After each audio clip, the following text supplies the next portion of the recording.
Now it's time to welcome in our special guest, Adrian Dater, who covers the Colorado Avalanche for Colorado Hockey Now. Adrian, thank you very much for joining us. No problem, guys. Thanks for having me. All right, so I'm going to kick things off with the first question. Erik Johnson and Phillip Grubauer, they both sustained injuries in the postseason last year.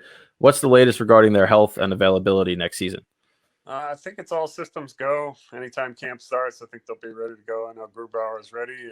Erik Johnson, probably don't know as much as him, but I haven't heard anything that he was behind schedule. I think he would have played in the playoffs later on if they'd made it, maybe in the finals. But they should be good to go. Awesome. With goaltending tandems becoming more of a thing in the NHL, do you feel that Grubauer and our boy Pavel, because we struggle to pronounce his last name, Francois, are they good enough, or do you think that this team has to go out there and get a true number one goaltender? Well, I don't think. First of all, it's Francois. I think they're good enough for regular season. We don't know about the playoffs still. Phillip Grubauer has won 2 playoff rounds for the Avalanche in his history, so that's something. He got hurt this past round, so hard to blame him. I think I think I'd love to have Vasilevsky or when Ben Bishop when he was healthy or something, but I think they this is the best we can do for right now. They do say that they were both hurt at the same time, and they say, what are the odds of that happening again? Although 2 of the last 3 years they've had to finish out the playoffs with a goalie who barely even played for them the whole year. 3 years ago it was Andrew Hammond. So I think it'll be okay. I think Grubauer is a good goalie, and he'll be coming into a contract year, assuming the season happens. And I always like to bet on guys who are in a contract year, UFA year. So, they're not. Neither is Patrick Waugh. Neither of them is Patrick Waugh, but who is? Not many people are, but like you said, they did win 2 playoff rounds with him in goal, so the team does have to feel confident with him in there. But they do keep adding, and the Avalanche added Brandon Saad to an already stacked forward group. So where does he fit, and what are some fair expectations for him next season? I think it'll be a second line left wing. I think he'll play on a line with Nazem Kadri and Andre Burakovsky. And, you could see him switch at times with Gabe Landeskog on the top line, first and second lines. That's probably going to happen at some point, I'm sure. But, I think, Brandon Saad goes from, one good scoring team to another. Now he'll be playing with real good players again. I'm sure he'll get a little power play time too. And, I would pencil him in for 25 goals on this roster. Now that's over 82 games, but prorate that after if it's 56 games, 48 games. I think he'll average a goal every 3 games and put up some assists too. Again, he's going into UFA year too, so I think he's going to have a good year. Do you think the Avalanche are going to win in the West? Take the West, or do you think it's a much closer race with Vegas? Yeah, I don't think it's just Vegas either. I mean, I'm not counting out St. Louis at all anymore. They add Torrey Krug, lost Pietrangelo, but I think that'll be fairly close to being a wash. Pietrangelo's probably a little more dominant player, but I like Krug a lot. So don't count the Blues out. Dallas, of course, is Stanley Cup Finals team. And I don't see them losing much. I know Sagan's not going to start the year probably, but so it's fashionable to say the West is between the Avs and not Golden Knights, but that would be ignoring some real good teams. One of them outpaced both of them just a couple months ago. So. You mentioned St. Louis. Do you think that Binnington bounces back and is going to be the reliable goalie that he was 2 seasons ago, or do you think what we saw in the playoffs is a little more realistic? Yeah, I think it is a little bit of a worry with him. I usually the numbers over the long haul even out, and he was basically a minor league goalie before he got red hot, and won a cup. He wasn't nearly as good the next year, although he was not terrible either, and he led the team to a Western Conference first place finish. So no, he's fine. I don't think he's.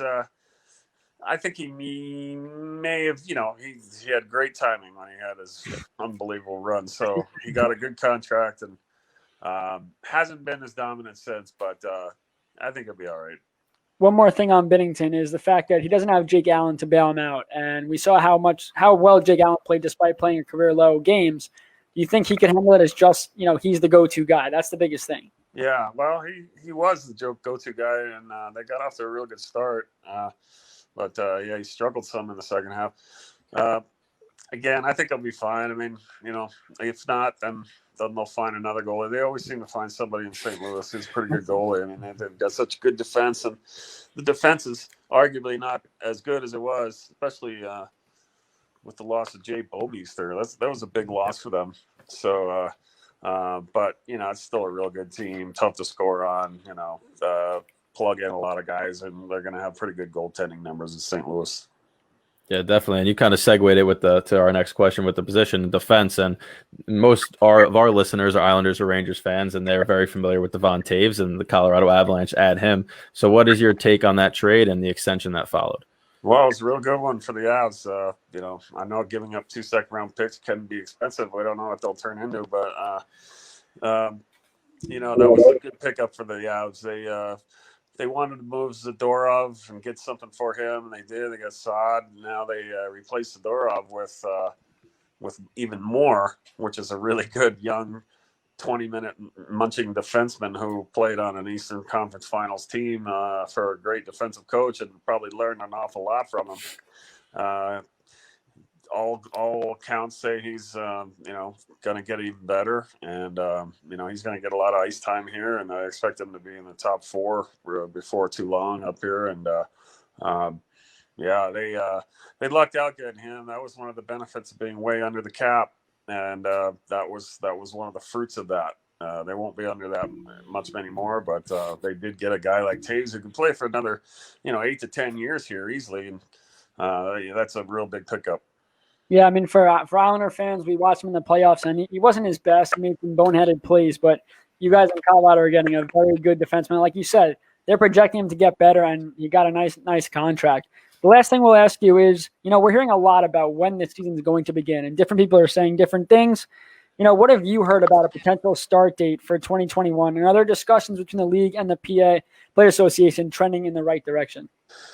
I mean, I don't think anybody seriously knows still right now. I mean, I talked to NHL officials just yesterday, and they're just like, I think it's the virus is still more the problem. I mean, I think they'll be able to work out their money thing with the PA,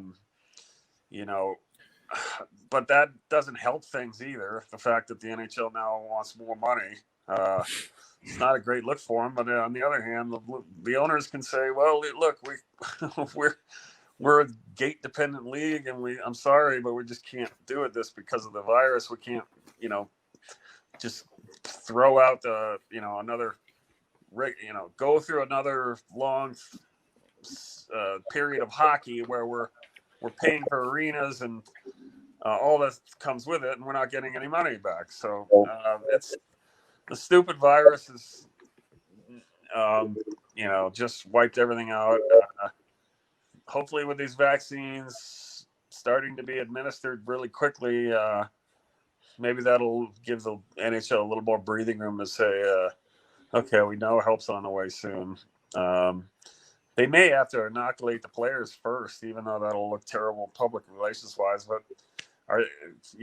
the public can, I'm sure, get over that 600 hockey players got some injections and then they don't have to worry about the games not going off because of virus testing, positivity rates. So my overall point is, I wish I knew a little more about it, but I think that they're getting down to what I call crunch time on these things. And usually something happens at the last minute.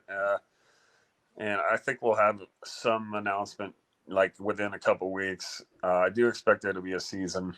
Doesn't seem January 1st just doesn't seem to be realistic right at the moment, but maybe it will be. I would say no later than January 20th, something like that. They've done 2 previous lockouts with 48 game seasons in late January before. So this could be another one. Oh, thank you, Adrian Jader, for joining us. It's been a pleasure. Definitely giving us great insight on Colorado and expectations for next year. So stay safe, and we'll hope to talk to you soon. Okay, guys. Good luck. Take care.